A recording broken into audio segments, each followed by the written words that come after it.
Hello, hello. Welcome back to the God the Artist podcast. I'm your host, Morgan McCarver, and today it's just me. I wanted to talk a little bit about the infamous cork dress and my experience as a fashion designer for a couple of weeks, and just kind of give you guys an overview of what it looks like to be in an art show. Of course, every art show is different, but this is basically like an artist's form of a business trip. And so I think it's interesting to kind of hear different sides of things, especially if you're not in that world. It can be confusing what to expect. And me coming in as a visual artist, I'm familiar with the evaluation process and I'm familiar with applying and how things like that work, photographing your work. But there were still some things that I had to get used to, for instance, the runway. So I thought it'd be kind of fun to go over a couple of things like that, just to give my experience coming into this world, having not been a part of the fashion world really before this. And then to kind of talk about the results, the feedback, kind of unpack from the back end how the experiences went and give some feedback about that.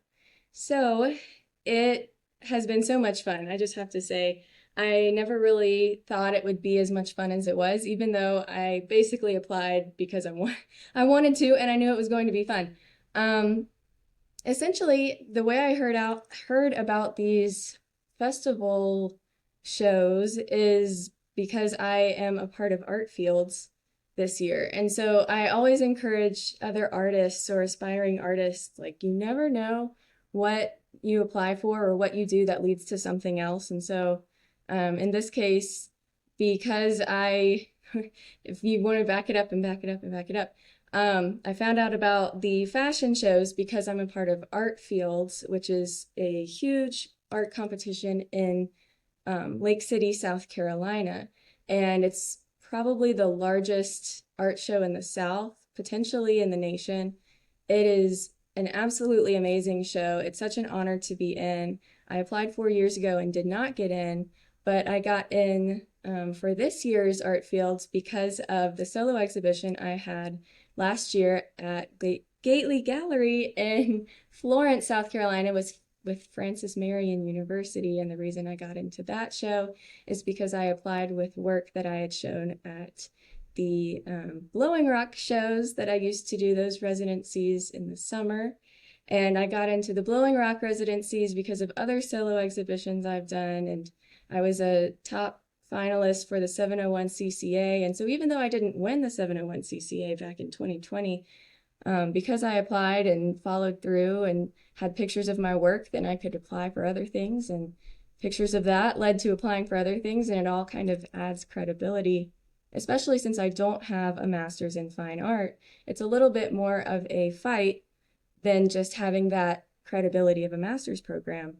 So I always encourage artists, or whatever you do, just apply and see what happens. I always say, if I think I can make it work, like if the dates work out, if what the requirements are asking of me are relatively feasible, I just apply. I apply to way more things than I ever get accepted to, and you never know what's going to lead to something else.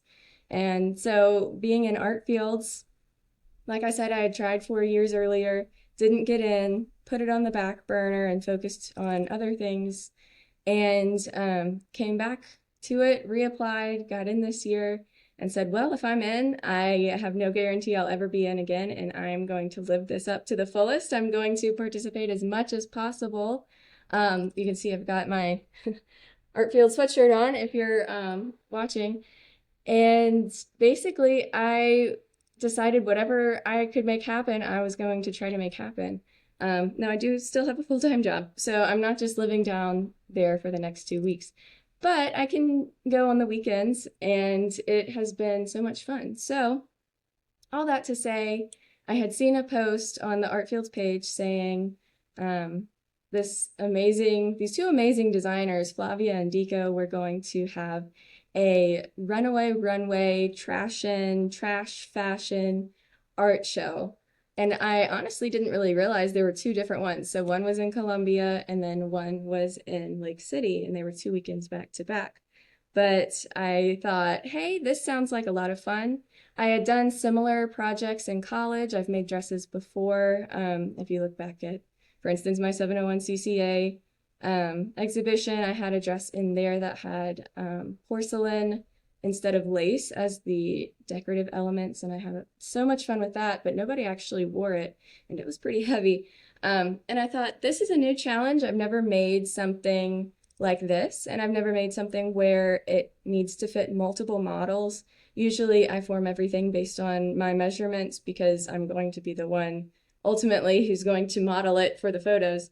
So being able to have a professional model and take pictures how I want the pictures taken on a professional model, instead of me trying to pose and hope somebody gets the right frame, or trying to take the pictures myself with a camera on timer. This was amazing, an amazing opportunity. Just to have your work photographed alone is huge. So it sounded like fun. I said, why not? My art group that I connect with through Icon Gallery here in Asheville, we meet once a month to critique each other's work.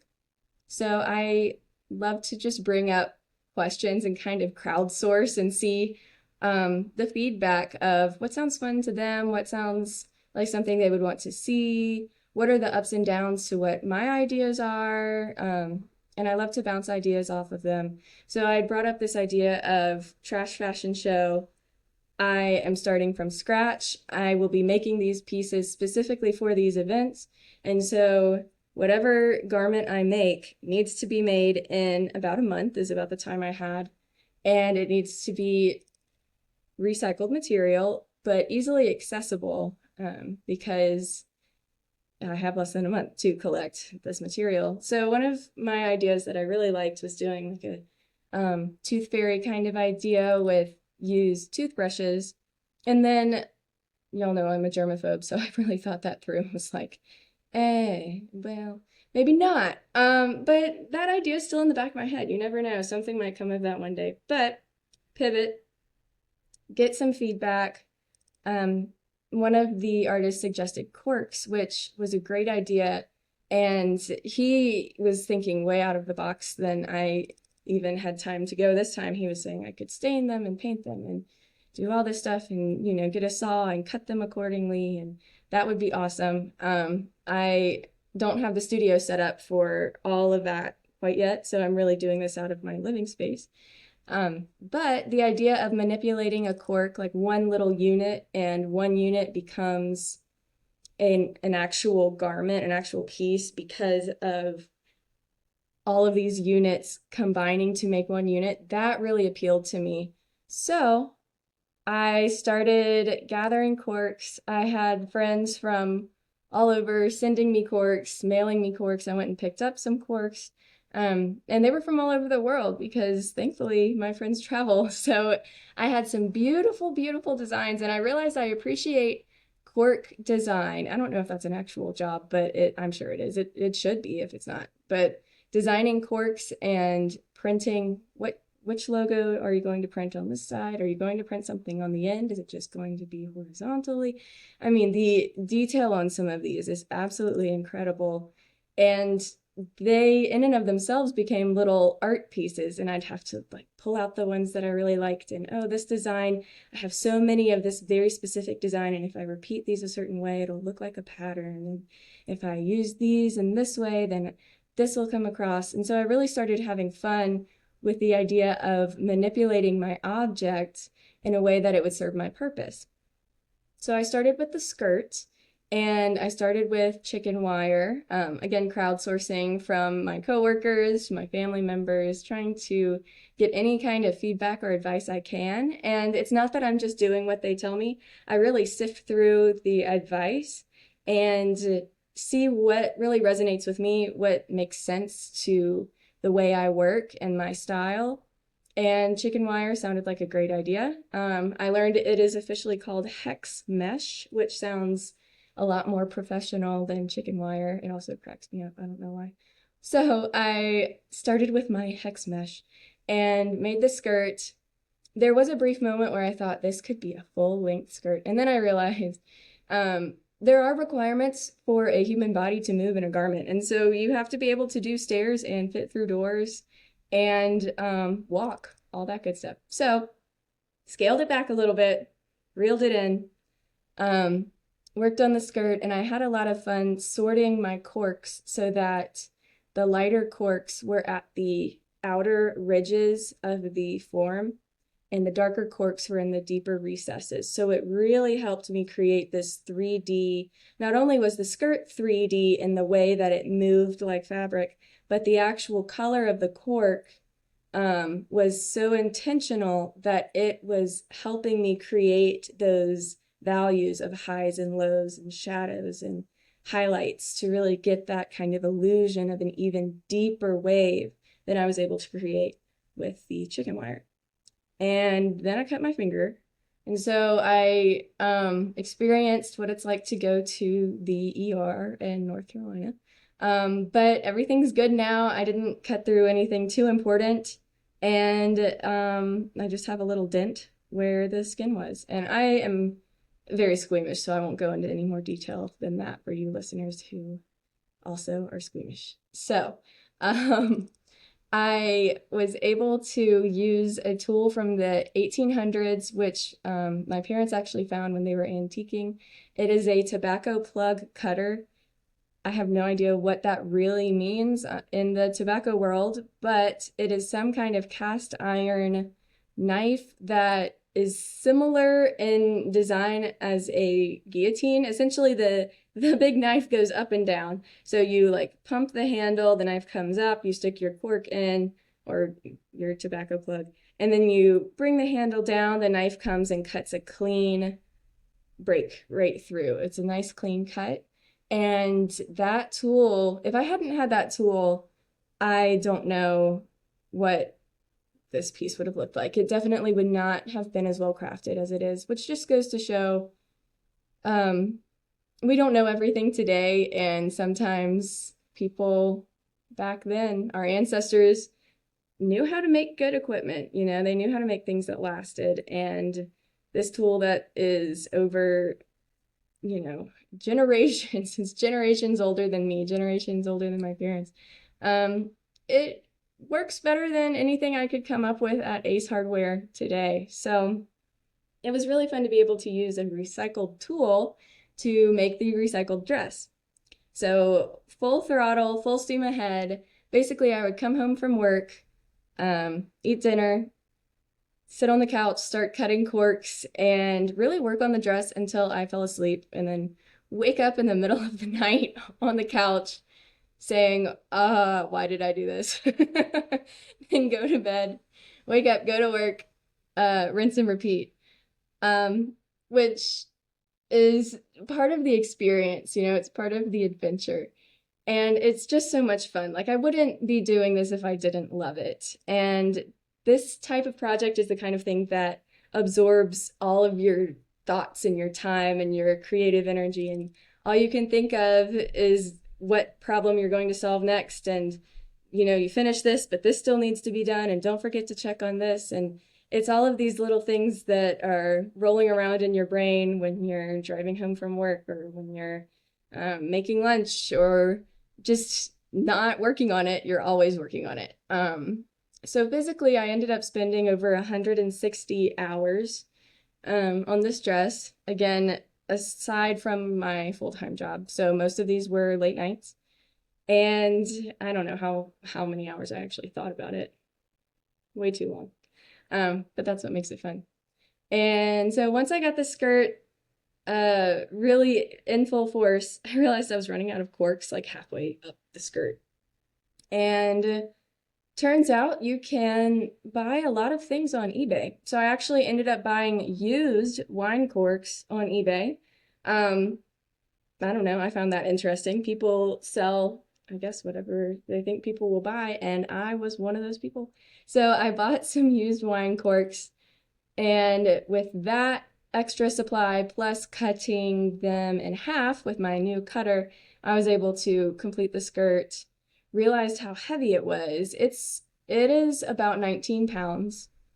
So at that point, I had to bring in some reinforcements. And so I used backpack straps to really cushion the part of the hex mesh wire that was going to connect with the body around the waist. And then I ordered a military tactical belt because this part would never be seen. So, and this went along with the rules. If it's not seen, it can be fabric or it doesn't have to be recycled. And so I did purchase that to be able to kind of suspend the dress, like wearing it like suspenders. So that really secured it instead of relying on your hips and the exact measurements of a waistline to hold up this massively heavy skirt. After that, I thankfully, I put the skirt on the mannequin and then started working on the top on top of the skirt, because I think if I had not done that, the top form would have formed more accurately to my mannequin and would not have had room to give for the straps, because the straps really did alter the silhouette of the bodice because they are more bulky and they are taut because of the weight of the skirt. So thankfully, I had the wherewithal to actually work on the garment like it was going to be worn. So I started working on the top, trying to combine and delineate where the top starts and the bottom stops, so to speak. So I incorporated some champagne corks. I really liked that they had the fluted silhouette. So when I cut it, I could really get that kind of unique pointed peplum for the bottom of the top. And then I worked in slices on the way up. I didn't want the top to be too bulky, and so I was trying to work with thin slices to keep it as thin and slim and trim as possible. The front panel, I gave a princess cut silhouette with the tops, the ends of the wine corks, I should say. So once you cut into the wine cork, you get a rough surface, but kind of the, so to speak, polished end is what I use to really create the coloration difference between like the bodice princess cut front versus the sides. And then some of my favorite corks became the belt and the bracelets and the ring and the headpiece. And we'll come back to the headpiece later. But on the track of thought of the skirt, or the shirt, sorry, I also wanted to give it like a collar. This is 1950s inspired, and so I gave the lighter corks bottoms, I turned them into a collar, added the rounded paper gold bits. I don't know what they're called, but some of the corks have rounded paper gold bits on the ends. So I pulled all of those off, aligned them to enhance the collar, kind of give like a necklace feel, and finished off around the armholes. I realized these corks plus all of the hot glue made this garment incredibly stiff. And I was gluing onto a jacket that I actually had in my car to donate to Goodwill. And I thought, actually, I need that silhouette. So I pulled it out, cut the sleeves off, cut the collar off, sewed the armpits in, adjusted the garment as I needed, and then glued the corks on top of that. And that way I had a zipper so I could get the top on and off. But I realized the corks were not bendy and forgivable enough for me to be able to manipulate joints. So like ball and socket, shoulder joints, knee joints, elbow joints, all of those are going to be an issue. So I really had to work with what I had in the way that I had it, again, in a timely manner, because a month isn't that long when you're counting evenings. And I really didn't have a lot of time for trial and error of, oh, if I make one top and that doesn't work, I'll make another top. And that's not really how I work anyway. I'm more of a let's just go with it and manipulate it as we go kind of person. So that's how that approach went. I am still happy with how the top turned out. I can't see it any other way. I wouldn't really change a whole lot about it, honestly. The inspiration, I'll go back to that, for the 1950s kind of theme is that we needed to have a title when we submitted our pieces. And we submitted these pieces, well, I submitted these before I ever started on them. And this was allowed for this competition, which again is a first for me. A lot of times with art competitions, you're sending in a picture of your work and you're saying, here's me, here's my bio, here's my artist statement, here's the story of what this piece is, here's a picture of the piece, am I good enough to be in this show? Or does my piece align with the theme of this show? Does my work match the rules and requirements that this show is offering, etc. But for this one, it really was more of a, do you have the credibility as an artist and designer? And you don't have to even have the work done. So I submitted my website where I have the other dresses I've spoken about, and of course my Instagram page. Don't really have a lot of dresses on there, but thankfully I was so honored that both shows saw me enough as an artist and designer that they let me participate with having 0 images of my work. So this completely was from scratch, but it meant that I really had to think on the foreground instead of coming up with a story after the fact, which is how I like to work anyway, but I do like to tweak things as I go because you can't predict the future. I never know exactly what's going to happen. But I thought, I really want this to be a pun. I want this to incorporate the wine corks, wine puns, like alcohol type puns, language, things around sustainability and recycling. And that's really where A Classic Vintage came about, which is the title of the piece, A Classic Vintage. So in my head, a classic vintage is what you call a type of wine. And then that is also, in my mind, the 1950s. So when we think of classic vintage America, my mind immediately goes to drinking Coca-Cola in a soda shop, and 1950s sock hops and the flowy skirts and dances and just that kind of golden age of America. But ironically, just like any golden age in any era, in any location, there's always going to be some kind of underlying evil, so to speak. And so for me, connecting this with the Tupperware, booming plastics, aerosols, hairspray kind of era that we still are in today, that also aligns with the 50s.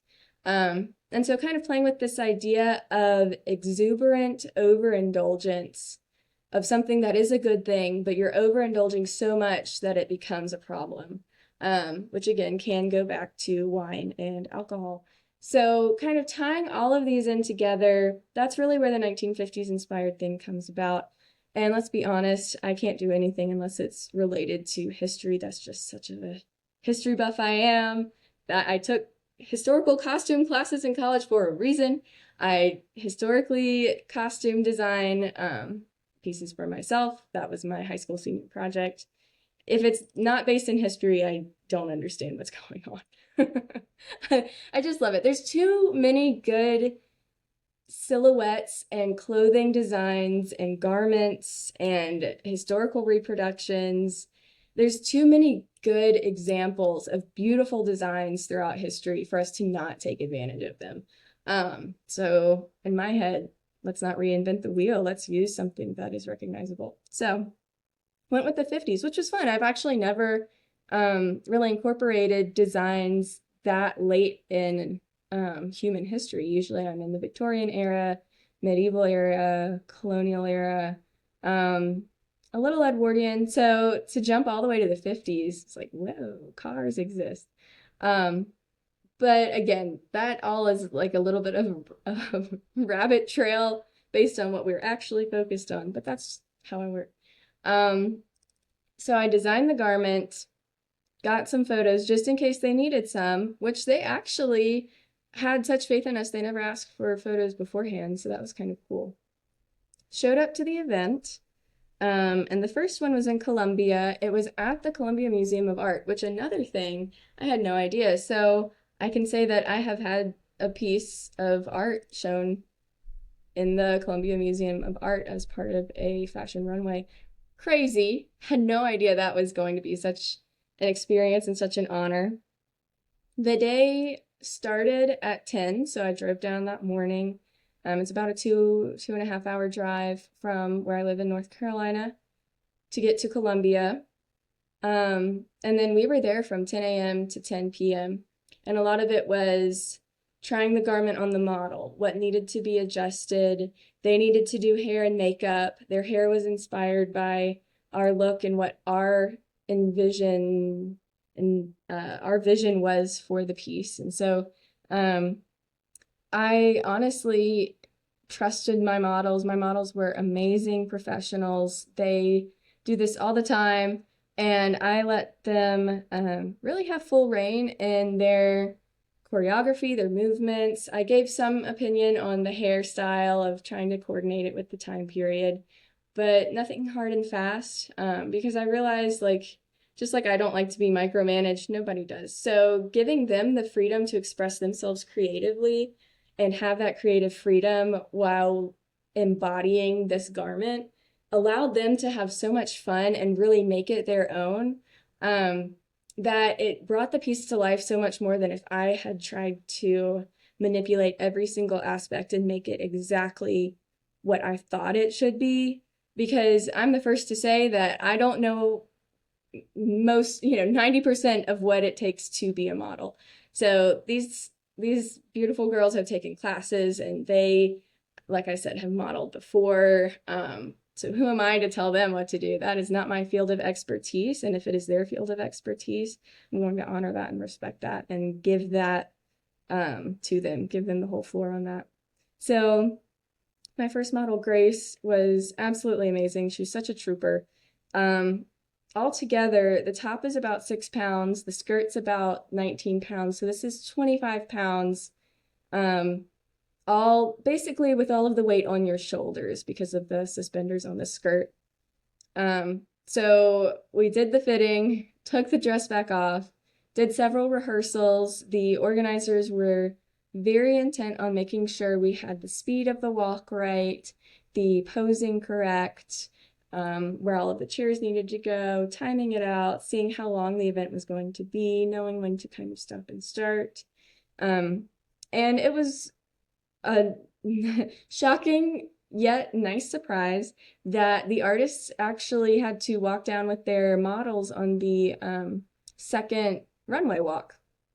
So I brought a dress and I walked the runway, which I did not expect at all. That is not my scene, but it was so much fun. Nerve-wracking. I'm not a walk down the runway kind of girl, but it was amazing to see the crowd light up. I think that was probably my favorite aspect of that whole day was, and even just standing behind the scenes when my model went out for the first time and listening to how they responded to seeing a dress made out of wine cork for the very first time. It was incredible. People were standing up, taking pictures. People were clapping. They were telling their friends about it. I have a picture where like several people, their jaw has just dropped. They're in awe. And having a crowd that excited is just amazing. Again, that's something I don't usually see when I apply to these shows because it's in a gallery setting when it's installed, and I might be there for the opening, I might not, I might be there for the closing, but I'm not seeing the overall initial reaction of someone interacting with my piece. And so getting to see not only my model interact with my piece by wearing it, but somebody else watching that model interact with my piece, and that they were having such a good time, they were so in shock and awe, that honestly was better than any kind of like praise or winning feeling or judging, or like to see the audience respond so positively, because I'm not going to lie, I wasn't really sure how it was going to come across. I was just hoping I can hang with these people who sew for a living and who design and make costumes for a living. That's not me. I'm so honored to be in here. I have no idea how my piece compares to other pieces that are going to be there. I just hope I don't make a fool of myself. I just hope my piece is good enough to look like a contender with all of these other pieces. And so to receive some of the most auditory feedback in the whole show was incredible. And I I infamously became known as like, oh, you're the Cork girl. You're the one. You're the one who lost their studio in Asheville and made a Cork dress. And I'm like, yep, that's me. I don't know how you heard about me, but that is me. So always keep in mind people are talking about you even if you don't know. So that was a lot of fun. It was a long day, not gonna lie. My model, like I said, was such a trooper. We would try to prop the skirt up on chairs so it wasn't just weighing her down the whole time. And we tried to take it off as much as possible. Sometimes she only wore the skirt during rehearsal, or sorry, only wore the shirt during rehearsal because the skirt was so heavy. But you can't get the shirt off without taking the skirt off. So we'd take it all off and put the shirt back on. But very professional. Everyone there, from the assistant students at UNC who were helping with the show, to the organizers, to the fellow designers, to the fellow models. Everyone loved it. Everyone was so complimentary and so helpful and wanted to touch it and see what it felt like and is it stiff and is it heavy and all of those fun comments really just made it such a fun night. And that's the kind of thing that is going to be memorable forever. And so after that event, if it's not implied, I guess I should say, I did not place in the top 3 in that event. Again, disappointment. You can't, I don't think there's an option to not be disappointed, but I will say, and I'll get into this a little bit more later after I talk about the second show that was yesterday, but I wasn't overly disappointed because I was so shocked and awed and honored to be there and to be considered a threat for the prize or a serious contender, or people saw me as a fashion designer. And so that was a bigger win than I ever thought I could have, I guess. I don't even know if I'm phrasing this in a way that makes sense to any other human brain than my own. But when other models come up and say, wow, are you from Colombia? Can I ever model for you? You make such beautiful work. Can I ever? And I'm like, oh, actually, I'm a potter. Most of my stuff is actually mugs and cups, and my Instagram doesn't normally look like this. To be able to be thought of as a fashion designer, it was like some kind of crazy imposter syndrome that I was like, this is such an honor. So that really gave me that propelled me into the next week's show, I should say, because that's exhausting. You spend 10 hours, spent the night in Columbia that night, and then drove back Sunday morning, afternoon. So that was, with the driving down that morning, that was well over 12 hours of a day of a lot of people and me being an introvert. So, go through work, re-glue things that came loose, get ready for round 2. And round 2's in Lake City. That's 4 hours away from where I am. So I drove the first hour and 15 Friday night after work, and then the rest of it that morning. So about 3 hours to, 2.5, 3 hours the following morning. Again, needed to be there at 10 to drop off work. Then thankfully we didn't need to be back until 2:30, and that was mainly because there was another event in that building that we needed to be quiet for. So because my piece is in Lake City, Votive 161, I was able to drive down that morning, drop off my dress at 10, go see Votive 161 in person, see all of the other amazing, incredible art around it. I'm definitely going to be posting some pictures of some of the amazing things I saw. And again, getting to see people go up and read my artist statement about Votive 161 and getting to see them interact with the piece. And I had my little artist badge on, but no one was really paying attention. They didn't really know I was an artist. And so I was kind of like watching on them, from afar, like, what do they think? How long are they looking at it? Are they really looking at it? Do they know what's going on? And so not really getting upfront and personal feedback, but just kind of surveying the crowd was such a unique experience and such an honor, again, that people took the time to read my story. And again, for those who don't know, this was the piece that I had, one of the pieces, I should say, that was in my Delicately Strong Francis Marion University Gately Gallery show last fall in Florence, South Carolina. And it is Votive 161. Essentially, it's a series of 161 tiny fractured porcelain votives balanced on a wooden pallet and sitting on top of cases of water bottles. And that is representing the 161 days I went without studio space from the last day I worked in Southside Studios in Biltmore Village, and then it got flooded with Helene. There were 161 days before I moved into where I am now, Mount Pisgah Pottery with Becca Irvin. And that time really changed me for a lot of different reasons. I mean, of course, mentally, emotionally, psychologically. It changed my body of work. It changed my outlook on priorities. It changed my outlook on life, on creativity. It changed how I view mental health.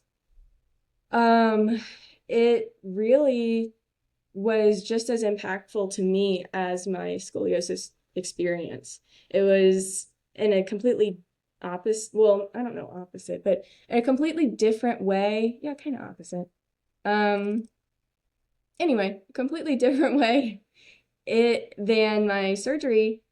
It still was a traumatic experience that I had to work through and realize that I'll never go back to being the person I was before that, and then move on and not let that just control my life. And again, I do want to get more into this after I talk about the second show, but that's why Votive 161 exists. That's why I really wanted to see it in person again. That piece is like a friend. I wanted to make sure she was okay. She was still standing. I wanted to see how other people were treating her. And it was amazing then to go out into the community, into little shops and restaurants. There was one shop I went into where the shop owner did see. She was like, "Oh, you're an artist." And I said, "Yeah." She said, "Where's your piece?" And I told her, and she said, "Oh, I know exactly what you're talking about. My mom saw that piece. She loved it. It's one of her favorites. She took a picture of it. She was telling me about it. I love it. I saw it in person. It's so well done." And I'm not saying all of this to you to brag. I really am not. The point of me saying this is to say the artist community is so strong, and the connection that I can see in other viewers interacting with my art is that's what makes it worth it. You know what I mean? The creativity is fun. That's why I do it. But the human interaction and the human response to what I do, that's what makes it worth it to me. And so to know that my piece was memorable was like, oh my gosh. Again, fully don't expect to win. Fully just happy to be there. Honored to be let in to the show with some crazy, amazing, famous artists.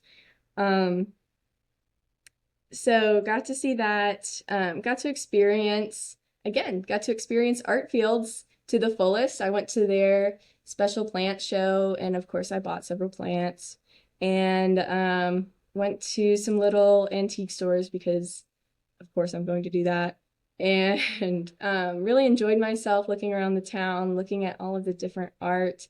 If you're ever in Lake City, in and around art fields. It's for about 2 weeks out of the year. Let's see, the last day is this coming May 1st or 2nd. So you've still got time to go see it.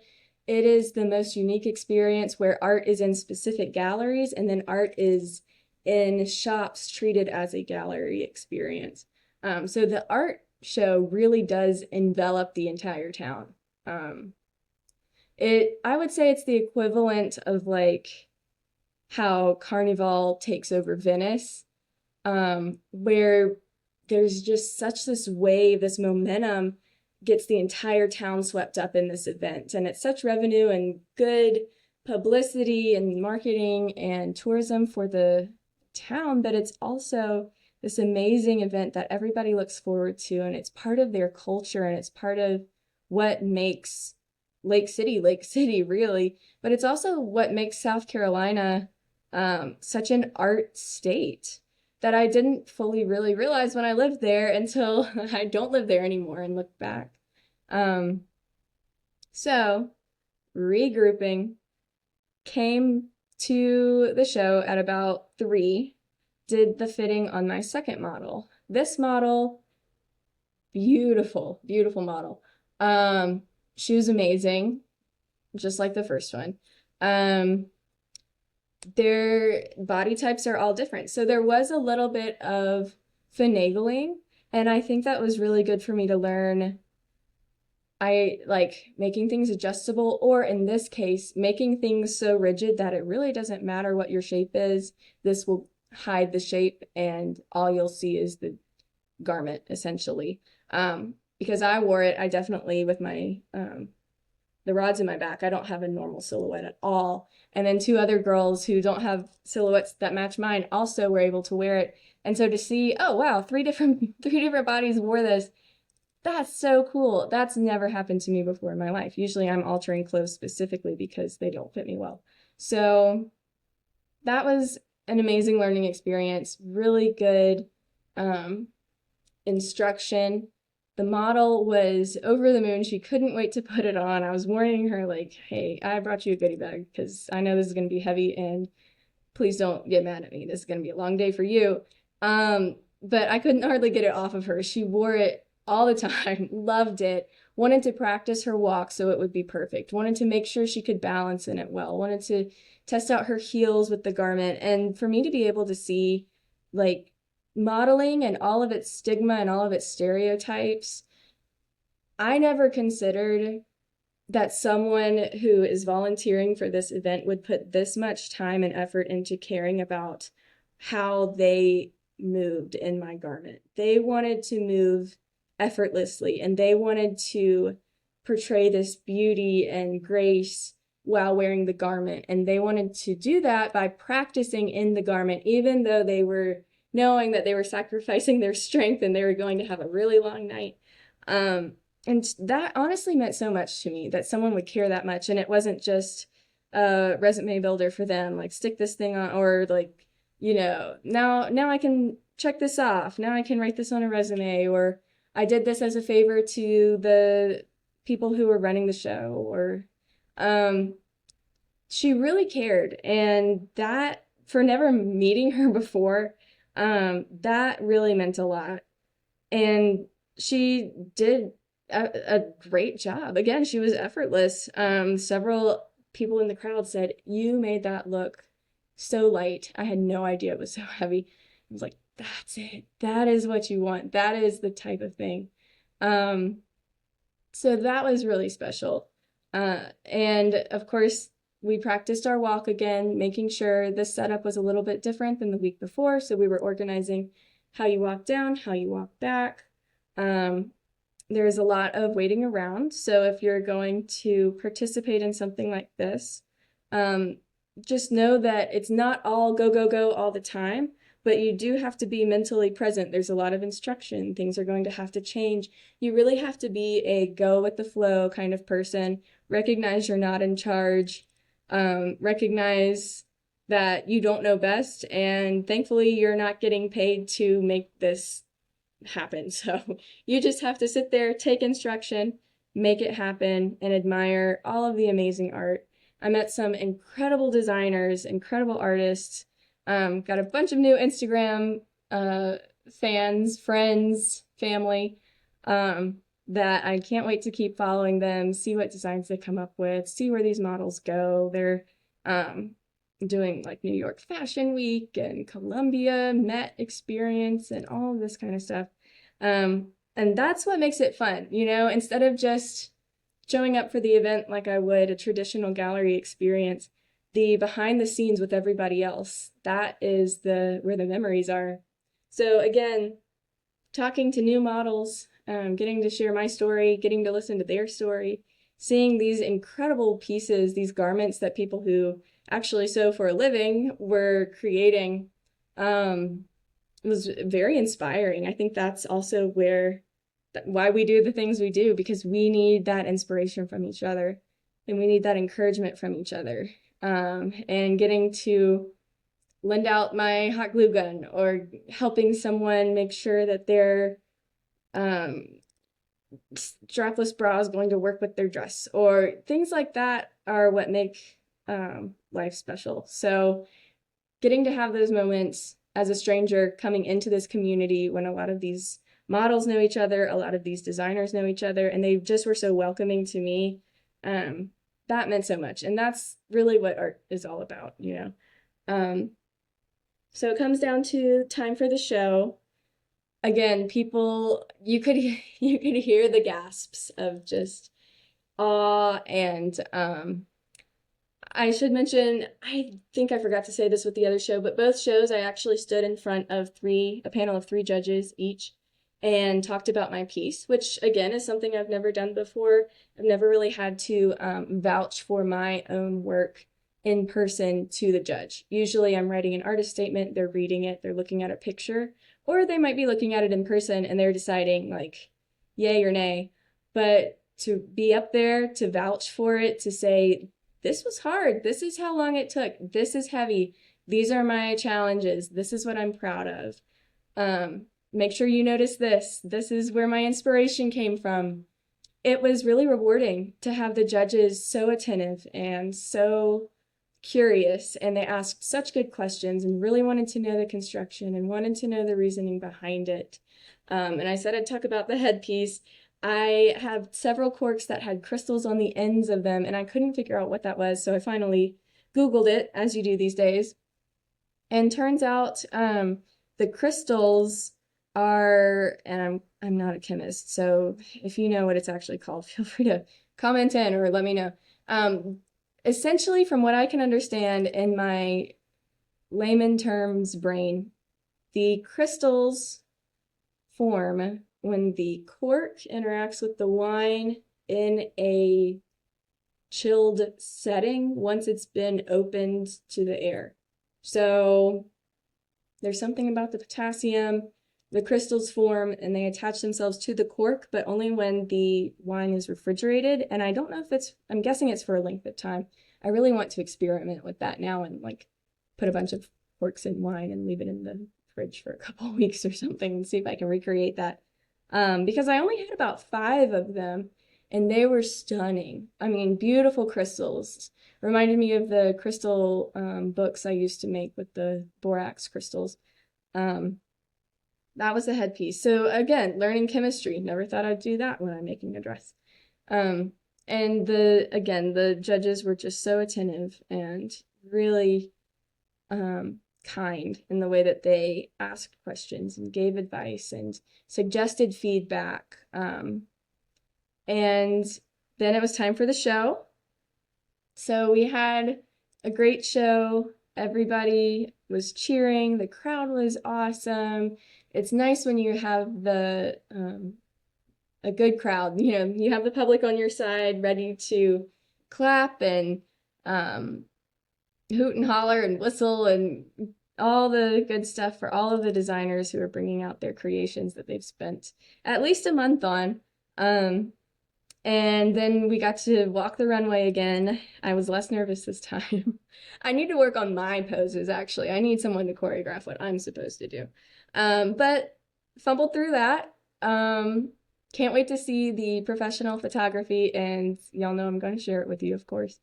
And then at the end, once again, did not win. They were supposed to have a People's Choice, and for whatever reason, that didn't happen. And that's okay. I think sometimes it is almost better to not know. To me, the crowd loved it, and I got such great feedback, and that's all I needed to know. And a designer came up to me, and if she's listening, hey, you know who you are. And we had such a good conversation after the show, and she was saying, I thought I had it this time. I'm so competitive. Aren't you competitive? Aren't you sad you didn't? And I was like, yeah, I am competitive, and I think it's normal to be disappointed. Like, yeah, of course I'm disappointed. Um, but and I to me, her asking me this and me being able to really flesh it out in that conversation just meant the world, I think, to both of us, honestly. Because I don't think I had ever really put it into words or really written it down. And so this is kind of the first official recording of the idea that I've been workshopping for a while, is that before Helene, especially with pottery, I was making things because I was making things that I thought people wanted me to make. Not that I didn't enjoy it, because I did. I mean, if I didn't enjoy it, I wouldn't have been in the studio all the time. But I was in the studio all the time making things that I thought would sell more. So, I don't really like making this very specific thing, but I'm going to make it because that's the only thing that sells. When I go out to shows, that's my biggest seller. And if I don't make it, I probably won't make sales. And that was slowly killing me.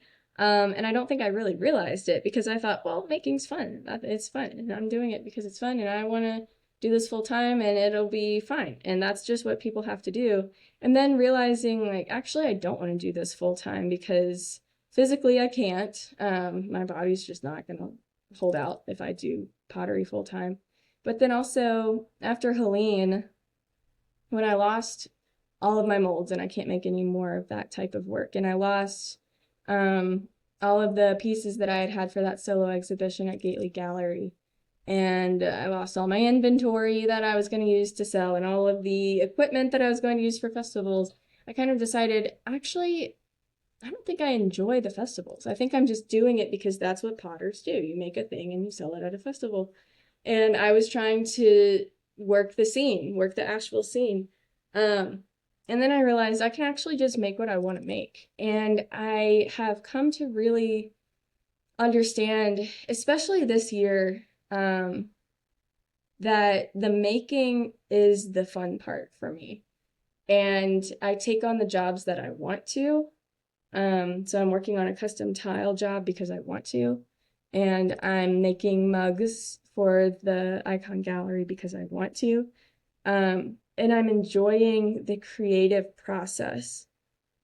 And I'm just so thankful to be in the studio and to have a place where I can work on the creative process, work on my art to make it better if that's what happens. I don't think you can keep making art without it getting better. I think that's just kind of the nature of making art. But I always want to make better work and I always want to try new things and I get bored very quickly. So of course I'm going to try new things. But to me, it's no longer, well, is the blue color going to sell better than the black color? Or is this flower going to sell better than, to me right now, it is so much more the gratitude and the honor of creating, the fun I have while I'm making it. When I'm choosing to go to the studio, I'm choosing to spend my time there. And I see that as a blessing now. I realize that I'm in a stage of life where I have the freedom to do that. I'm not, I don't have a husband that I would have to spend time in the evening with and cook and things like that. I don't have kids that I'm taking to sporting events or dancing thing. Like, my time is my own right now, and I am so thankful for that. And I'm so thankful that God opened my eyes to see that right now, no matter how long this season is, if it's for another 5 weeks or another 50 years or anywhere in between, this season that I'm in is truly a gift of God for me to be able to do what, not like what I want. I can do whatever I want, but to make the art that I want to make, for the joy of making art and the joy of using the talents and the skills that he gave me. And I think the old me would say, like, well, you made a cork dress. That is not really Christian. You're not really evangelizing. Like, I don't see how you can see this as like a mission field in any way. And I don't. I didn't go into this seeing this as a mission field. But community is what Jesus was all about. And so being able to recognize that the fashion design community let me in, and included me. They were not snobby at all. They did not shun me as someone who doesn't fit in. To me, that was very healing. But also for me to be able to give that back, to say like, oh, I have an extra pair of shoes if you need it, or like whether they used it or not, for me to just feel like I loved these people and I wanted to be a part of this community, and I wanted to share my generosity and my resources with them. I wanted to share my hot glue with them. I wanted to share my conversation with them. I wanted to hear what else they were going to do in the year, and if they had any other shows coming up.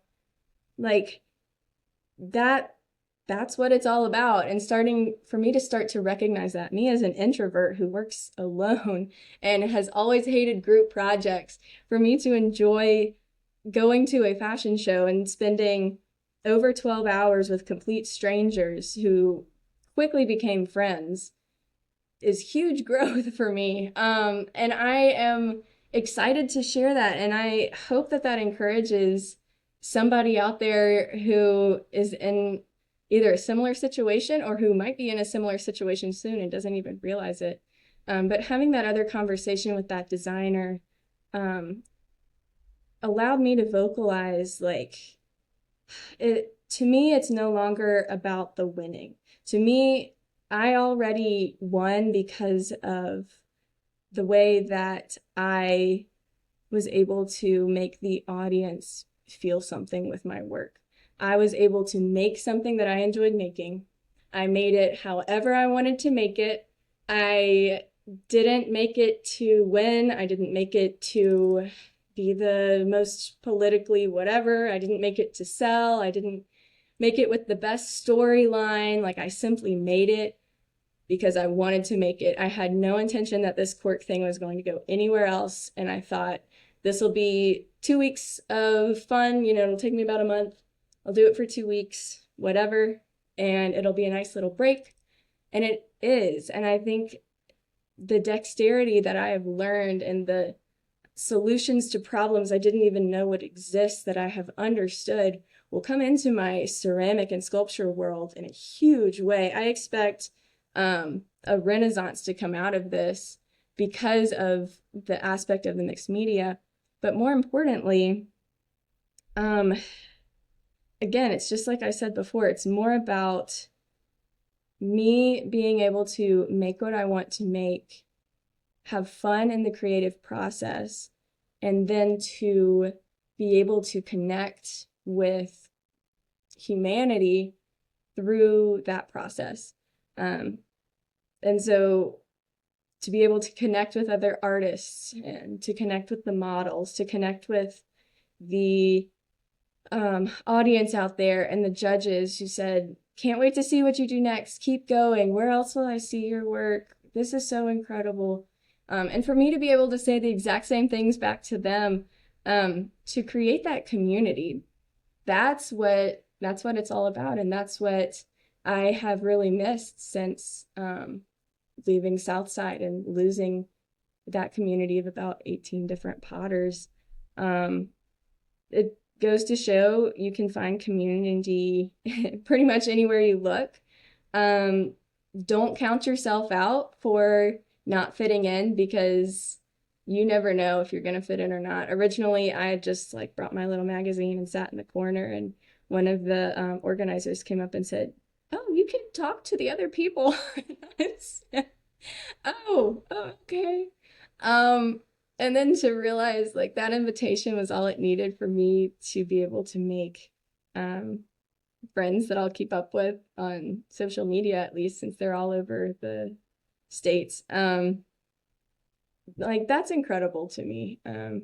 So never be afraid to invite other people, and I'm going to try my hardest moving forward to do that as well. Like just because someone didn't grow up in that field or they don't have that credibility or they whatever, it doesn't mean that they don't make valid work.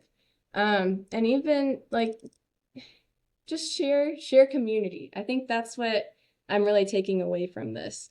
It's more about the joy of the creative process, learning to do something you've never done before, taking an adventure you never thought you'd take, and then experiencing human connection surrounding all of that. Oh, got shivers. To me, that's what matters. And I've got to say, the highlight that I never saw coming was last night. I was offered to stay at an Airbnb of an artist who is severely injured and ill. He was not able to make it, and he just gifted his Airbnb to the event for whoever needed to stay there. So there was different models and designers were invited to stay if they needed a place. It was a huge house, and that's not usually my scene. And so I said yes. Shockingly, I thought I can do anything for one night. And I pull up to this house in the middle of seemingly nowhere, South Carolina, and it was like I walked into a museum. It was a house from the 1840s. So just imagine my jaw literally dropping onto the floor. 1840s house, completely kept as original as possible. Ironically, the kitchen was 1950s refrigerator. You know, some of that I was like, hey, you know, not, they didn't modernize it, but we're not going with like actual Victorian refrigeration. So there were modern conveniences. There was indoor plumbing, beautiful freestanding bathtub, cast iron bathtub. So of course you have to experience that. 3 gorgeous bedrooms, beautiful artwork, old and new, paintings on the walls, incredible antique furniture. I really felt like I walked back in time or walked into a museum. It was like spending the night in my dream home for a night. I was like, I'm never leaving. And that was, to me, that was a little gift from God that I just never saw coming. And I'm so thankful to him and to the organizers who thought of me and who invited me. And I'm thankful for the other people staying there, so I wasn't there alone because it was a gigantic house. And if I believed in ghosts, there would be ghosts in that house. But wow, to be able to end the night, in such a positive night with such a crazy experience. I was taking pictures all over that place. I was like, this will never happen again. I've got to remember this for the rest of my life. I don't think I've ever slept in a house this old, you know, all the crazy stuff.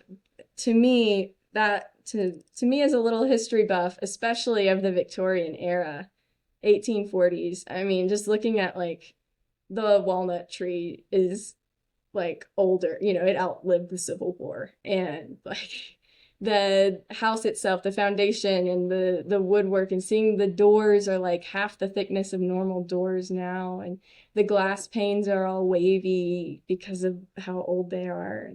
That was a treat that I never saw coming, and I'll definitely be posting pictures of that as well. So to wrap up, I just wanted to share a little bit of that experience. I know I am able to only convey so much through photographs on Instagram. I know it was something that I had gotten a lot of feedback on in a lot of different areas of my life. I love talking to all of you about the cork dress so much. Thank you so much for showing such an interest in my life. I was like, out of all of the things that I've ever posted on Instagram, of course, me using a tobacco plug cutter to cut corks is the first time I've ever gone viral with like over 14,000 views. is cutting a cork. So like the humor and the just unforgettable adventure that I've gone on with this dress. Who's to say I'll ever make another one? Who's to say I won't? I might use something else in the future. I might never do this again. That's the fun of it, is when you're making art because you want to, you don't know what you're going to make next. I've got some projects in the works. I can't wait to show you guys. I'm going to save them for right now. We're going to ride this train as long as we can in the world of cork dresses. I'll definitely be posting more pictures of those to come, more professional pictures with the models. And I'm just so thankful to have gone on this journey. I'm so thankful to be able to share it with you. I hope this has amused you, if nothing else. I hope this encourages you to try something new. I hope I see you at the next Fashion Trashion show, wherever that may be. And if you have any questions at all, or any advice, or any feedback, I'm always happy to be that community for you as well. And I'd love more of that community in my life too. So thanks so much for listening. Can't wait to talk to you guys soon. Check Instagram for pictures coming up. And of course, I'll post another artist author review next week. So until next time, thanks. Bye.